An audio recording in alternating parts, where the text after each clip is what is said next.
निर्मलाताई मोठमोठ्याने आवाज देऊन दरवाजा वाजवत होत्या.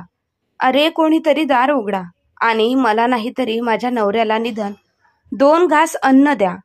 तुमच्यामध्ये थोडी तरी माणुसकी असेल तर कृपा करून माझ्या नवऱ्याला 2 घास द्या फक्त.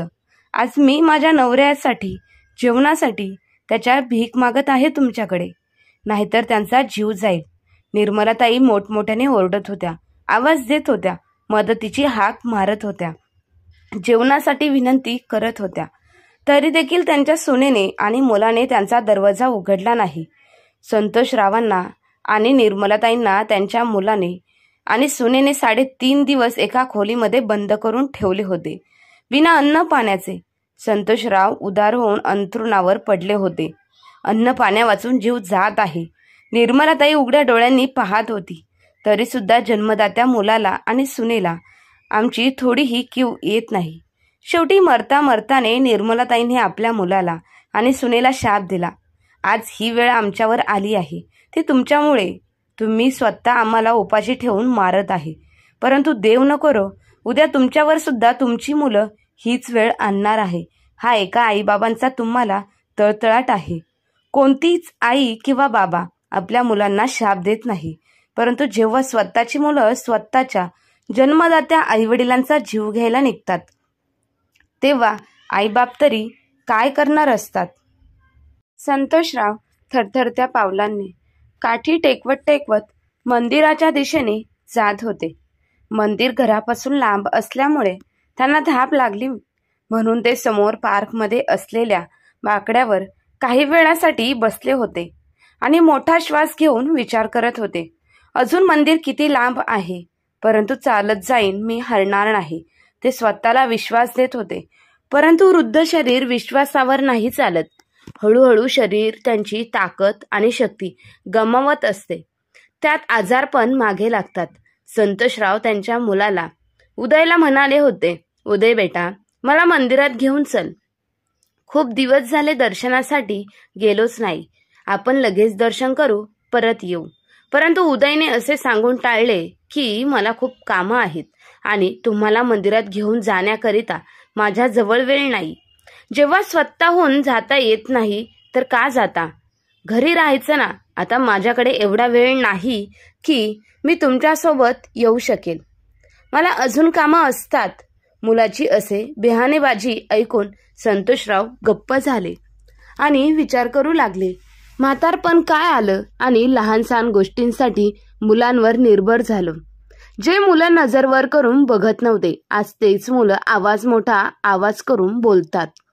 स्वतःच्या आई वडिलांचा अपमान करतात. फक्त आपल्यासाठीच उदय जवळ वेळ नाही. घरापासून मंदिर 10 मिनिटाच्या अंतरावरती होते. तो आपल्या म्हाताऱ्या आई वडिलांना 15-20 मिनिटही देऊ शकत नाही आणि दररोज संध्याकाळी तो त्याच्या मुलांसोबत वेदसोबत फिरायला आणि त्याच्यासोबत क्रिकेट खेळायला जातो. तेव्हा 1-1, 2-2 तास घरी येत नाही. तो दररोज 1.5 तासांचा वेळ त्याच्या मुलांसाठी काढतो, परंतु स्वतःच्या वडिलांसाठी त्याच्याजवळ 10 मिनिटं सुद्धा नाही. आम्ही सुद्धा तू लहान असताना तुझे प्रत्येक हट्ट पुरवले होते, जसे तू वेदचे पुरवत आहे.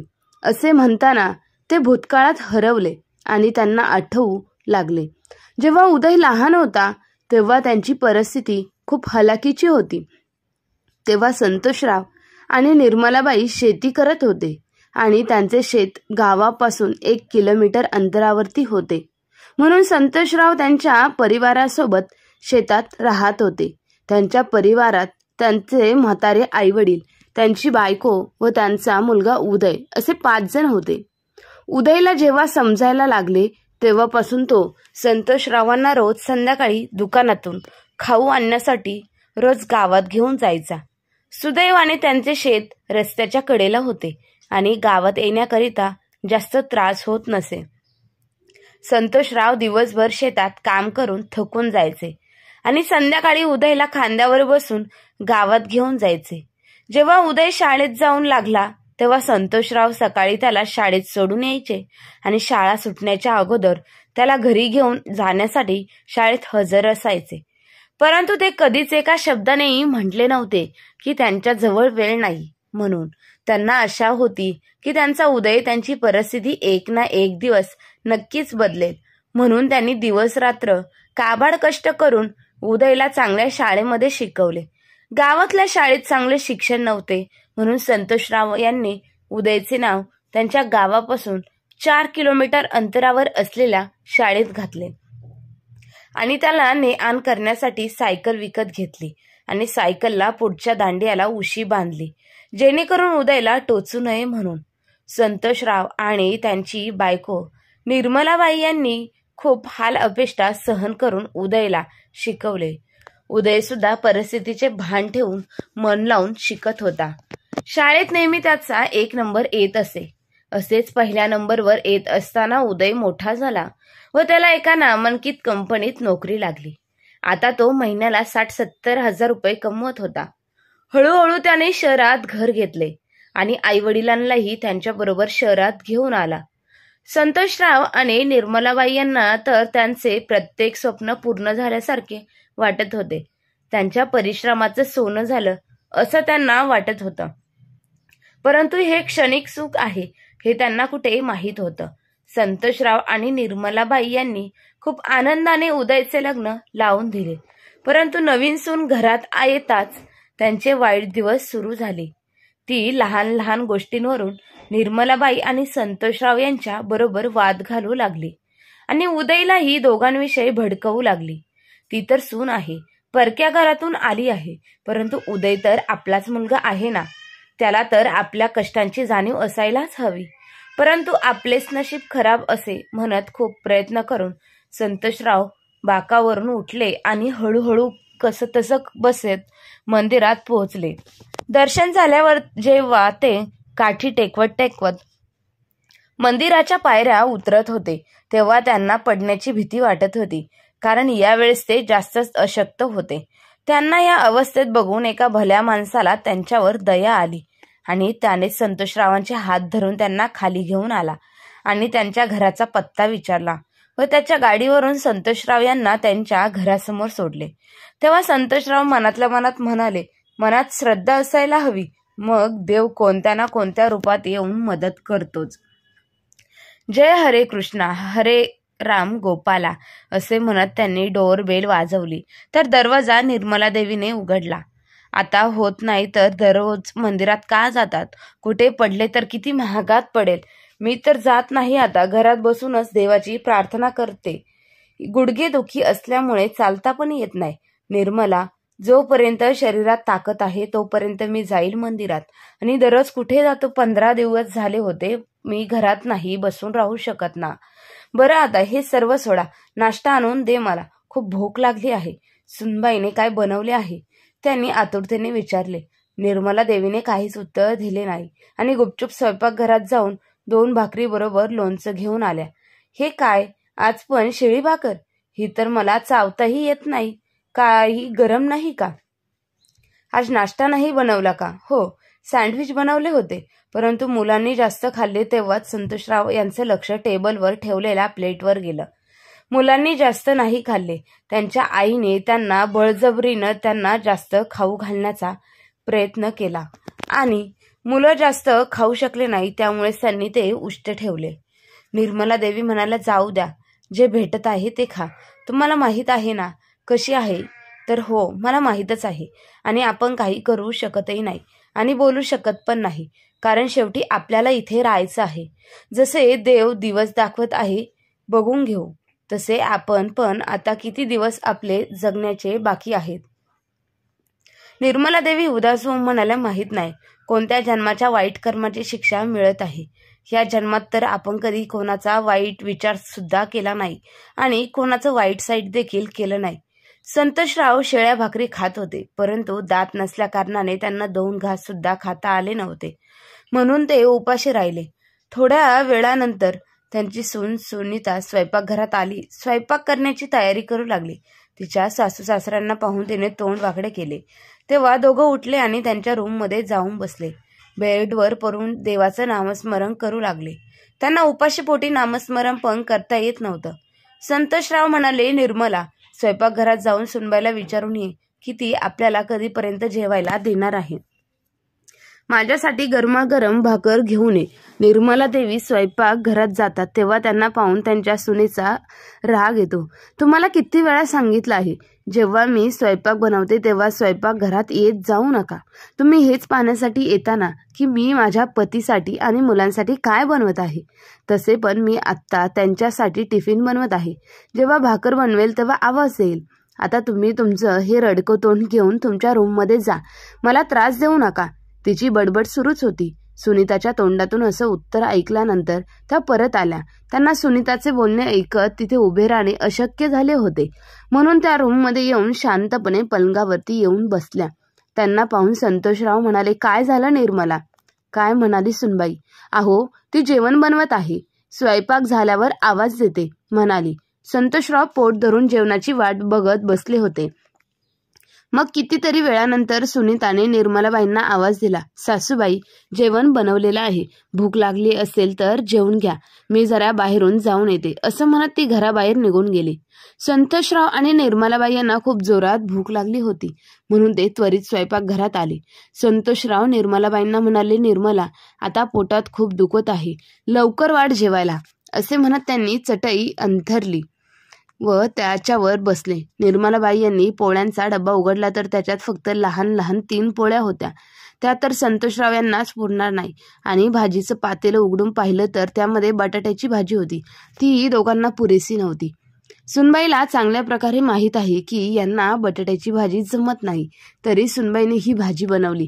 निर्मलाबाईंनी फ्रीज उघडला तर त्यामध्ये एका भांड्यात दही ठेवले होते. निर्मलाबाईंनी घाबरत घाबरत थोडेसे दही एका वाटीत काढले आणि ती वाटी संतोषरावांच्या ताटात ठेवली आणि दोघांचे ताट घेऊन त्या जेवायला बसल्या. त्यांनी संतोषरावांच्या ताटात 2 पोळ्या ठेवल्या व स्वतःला एकच पोळी घेतली. संतोषरावांना खूप भूक लागली होती आणि ताटात फक्त कागदासारख्या 2 पोळ्या होत्या आणि बायकोच्या ताटात 1 पोळी.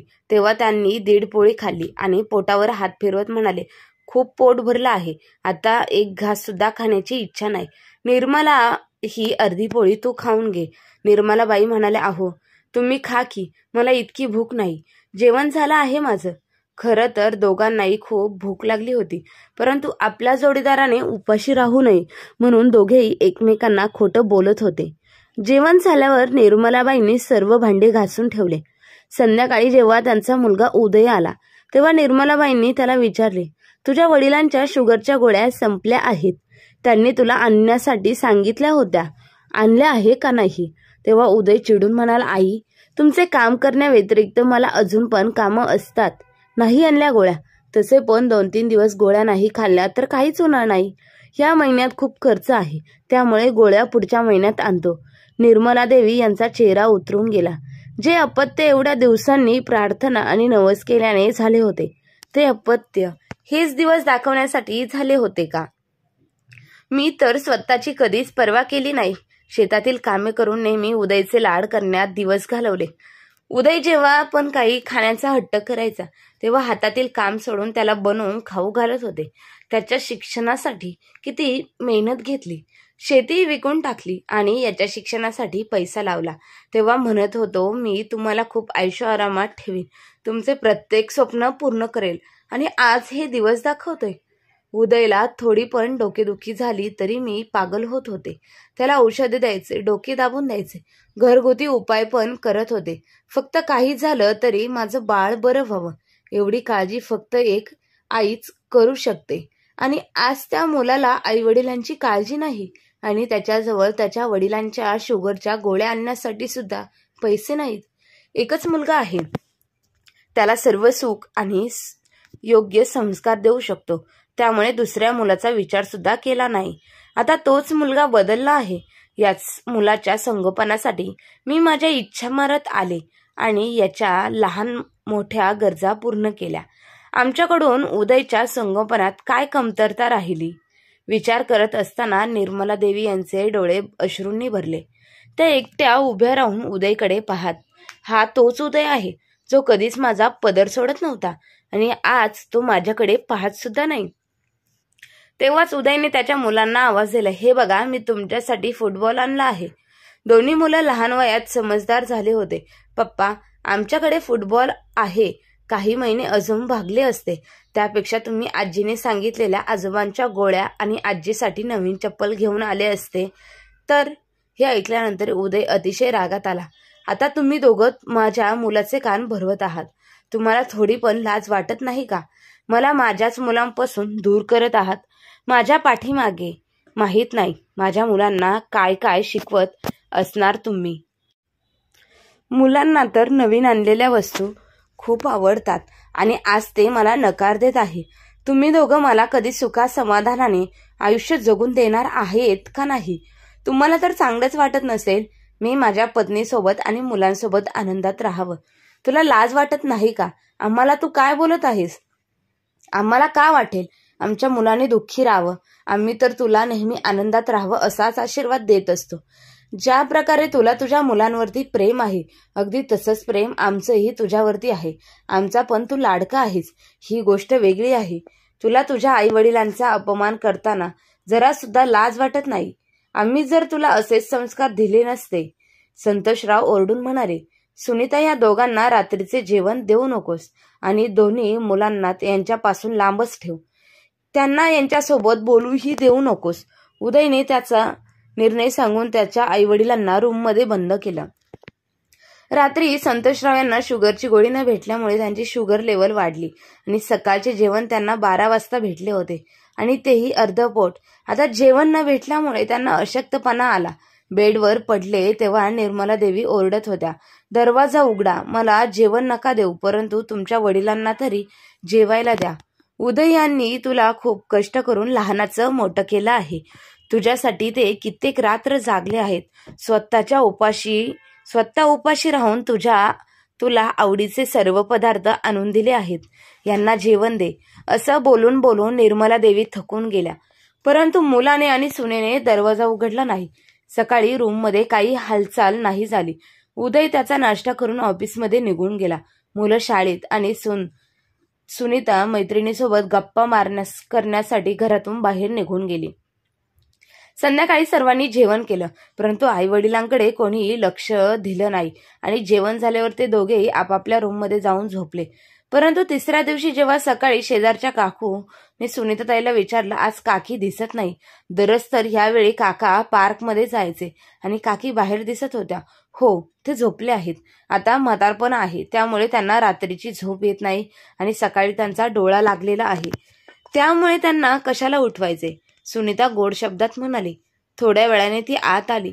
रूममध्ये खरोखर शांतता पसरलेली होती. तिने दरवाजा उघडला तेव्हा तिने पाहिले तिचे सासरे बेडवर होते आणि तिची सासू जमिनीवर झोपलेली होती. तिने दोघांना हलवलं तेव्हा सुनीताच्या पायाखालची जमीन सरकली. दोघांचे प्राण निघून गेले होते. तिने घाबरून उदयला कॉल केला. तो घरी आला तेव्हा सुनीता त्याला म्हणाली, उदय, चांगलं झालं दोघं सोबत निघून गेले. एक सुद्धा जिवंत राहिला असता तर आपले जगणे अवघड झाले असते. त्या दोघांनी लवकरात लवकर सर्व नातेवाईकांना कळवले आणि दोघांचे दुःखाचे 15 दिवस निघून गेले. उदय आणि सुनीताचं जीवन साधारण चालू होतं. दोन्ही मुलं मोठे झाले आणि ते नोकरी करत होते. उदय आणि सुनीताने त्यांच्या दोन्ही मुलांचे लग्न केले, कारण त्यांना म्हातारपणी सुनांचं सुख भेटावं. मोठ्या मुलाची पत्नी थोडी मॉडर्न होती. तिला तिच्या सासू सासऱ्यांबरोबर राहायचं नव्हतं. ती दररोज भांडण करत होती आणि स्वयंपाक सुद्धा बनवत नव्हती. घरातील वातावरण दूषित राहू लागलं. बेटा, तू तुझ्या पत्नीला समजावून सांग. आईसोबत कशी बेशरम सारखी वागत असते, वेगळं होण्याचा हट्ट करत असते. एकत्र कुटुंबात तर खरं सुख असतं. तू तुझ्या पत्नीला जरा धाकात ठेव, उदयने समजावलं. पप्पा, संस्काराबद्दल तर तुम्ही बोलूच नका. आणि ही माझी पत्नी आहे. हिची इच्छा नाही इकडे राहण्याची, त्यामुळे मी एक फ्लॅट पाहिला आहे. आता आम्ही दोघं तिथेच राहणार आहेत आणि आमचं नवीन आयुष्य जगणार आहोत. परंतु बेटा, आता आमच्या दोघांचं वय झालं आहे. आम्ही दोघं इथे कसे राहणार आहोत? त्यांच्या मुलाने त्यांचं एक ऐकलं नाही आणि वेगळं राहण्यासाठी निघून गेला. तेव्हा त्यांच्या लहान मुलाच्या पत्नीने सुद्धा हट्ट केला. जेव्हा मोठ्या जाऊबाई वेगळे राहू शकतात तर आपण का ह्या म्हाताऱ्यांची सेवा करायची? मला पण आता वेगळं राहायचं आहे. मोठा मुलगा सुमित पण वेगळा झाला आणि लहान मुलगा अमित पण वेगळा राहायला निघून गेला. उदय एका प्रायव्हेट जॉबवर होता, त्यामुळे त्याला रिटायरमेंट नंतर पेन्शन सुद्धा मिळत नव्हती. उरलेल्या पैशात त्यांनी थोडेफार दिवस कसे तरी घर चालवले. नंतर पैसे संपल्यानंतर त्यांनी त्यांच्या मुलाला कॉल केला. म्हणाले, अमित, प्रत्येक महिन्यात थोडे पैसे देत जा. माझे सर्व पैसे संपले आहेत. पप्पा, माझे खर्च बरेच आहेत. माझं कुटुंब आहे. मी तुम्हाला पैसे पाठवले तर माझं कुटुंब कसं चालणार आहे? तुम्ही सुमितला पैसे मागा. सुमितने सुद्धा स्पष्ट नकार दिला. जेव्हा मोठा भाऊ पैसे देत नाही तर मी का देऊ? आता दोघांची उपाशी राहण्याची वेळ आली. राशनचं सामान सुद्धा संपलं होतं. हळूहळू घरातील सर्व सामान विकले. उदय त्यांच्या मुलांना कॉल करत होता, परंतु त्यांचे मुलं त्यांचे कॉल उचलत नव्हते. आता उदयचे दोन्ही मुलं दुसऱ्या शहरात राहायला निघून गेले. सुनीताचे सर्व दागिने सुद्धा विकून गेले. तिचं शरीर सुद्धा आता म्हातारं झालं होतं. पोट आता भाकर मागत होतं आणि सुनीता आता लोकांच्या घरात भांडे घासत होती, कारण ती पोट भरू शकेल. एका दिवशी रात्री उदयला अर्धांगवायू झाला आणि दोघांची अवस्था वाईट झाली. घर मालकाने त्या दोघांना घरातून हाकलून दिले. दोघं घर सोडून जाऊ लागले. तेव्हा आजूबाजूचे लोक बोलत होते, स्वतःच्या आई वडिलांवर अत्याचार करण्याची अशी अवस्था होत असते. त्या लोकांचे बोलणे ऐकून त्या दोघांना त्यांचं वाईट वागणं आठवायला लागलं. उदय आणि सुनीताने एका मंदिराचा आधार घेतला. आता त्यांना थोडं सुद्धा मनाला सुख भेटत नव्हतं. त्यांच्या मनात पश्चातापाची आग जळत होती. त्यांना ते सर्व अत्याचार आणि ते बोलणे आठवत होते. आज त्या दोघांना जाणवलं होतं, त्यांच्या मुलांची यात काहीच चूक नाही. त्यांनी तेच केलं जे त्यांनी त्यांच्या आईवडिलांना करताना पाहिलं होतं. जर उदय आणि सुनीताने त्यांच्या आईवडिलांची सेवा केली असती, त्यांच्यावर मानसिक अत्याचार केला नसता, त्यांचं मन दुखवलं नसतं, तर कदाचित आता म्हातारपणी त्यांना हे भोग भोगावे लागले नसते. त्यांना आता पश्चाताप होऊ लागला. ते त्यांच्या आईवडिलांच्या मृत्यूला स्वतःला जबाबदार धरू लागले, कारण उदयने त्या दिवशी रात्री त्याच्या आईवडिलांना रूममध्ये बंद केलं होतं. मला माझा केलेला गुन्हा मान्य करायचा आहे. मला वाटत आहे मला माझ्या गुन्ह्याची शिक्षा भेटावी. मी सुद्धा तुम्ही केलेल्या गुन्ह्यात बरोबरीची भागीदारी आहे. मी सुद्धा शिक्षा भोगण्यासाठी तयार आहे. मुलांनी आपला आज तिरस्कार केला आहे. आज 2 मुलं असून सुद्धा आपण एकटे आहोत. सुनीता, मी माझ्या दोन्ही मुलांना गुन्हेगार समजत नाही, कारण लग्नानंतर मी सुद्धा तेच केलं होतं जे तू मला सांगितलं होतं. आता आपले मुलं सुद्धा सुनाचे बोलणे ऐकतील ना? तेव्हा ते दिवस होते आणि आजही हेच आहे. तेव्हा माझे आई वडील हतबल झाले होते आणि आज आपण त्यांच्या जागेवर आहोत. आपण सुद्धा हतबल झालेलो आहे, परंतु आता सहन करण्याची आपली बारी आहे. दोघं मंदिराच्या आत गेले आणि देवाला प्रार्थना केली. आता आम्हाला शिक्षा मिळायला हवी. आता ही अपराधी भावना सहन होत नाही, परंतु आता त्यांचा नाईलाज आहे. दोघेही आता मंदिरासमोर बसून भीक मागत आहे. मित्र आणि मैत्रिणींनो, आई वडिलांवर अन्याय करणारे कधीच आनंदात राहू शकत नाही. म्हणूनच आपल्या आई वडिलांचा कधीच अपमान करू नका. त्यांनी तुम्हाला जन्म दिला आहे, तुम्हाला मोठे केले आहे, त्यांच्यामुळे अस्तित्व आहे. ते कधीच तुमच्याबद्दल वाईट विचार करणार नाही, म्हणून त्यांना कधी दुखवू नका. आणि तुम्हाला ही जर कथा वाटली असेल तर कमेंट बॉक्समध्ये नक्की कळवा आणि व्हिडिओ आवडला असेल तर लाईक शेअर नक्की करा. धन्यवाद.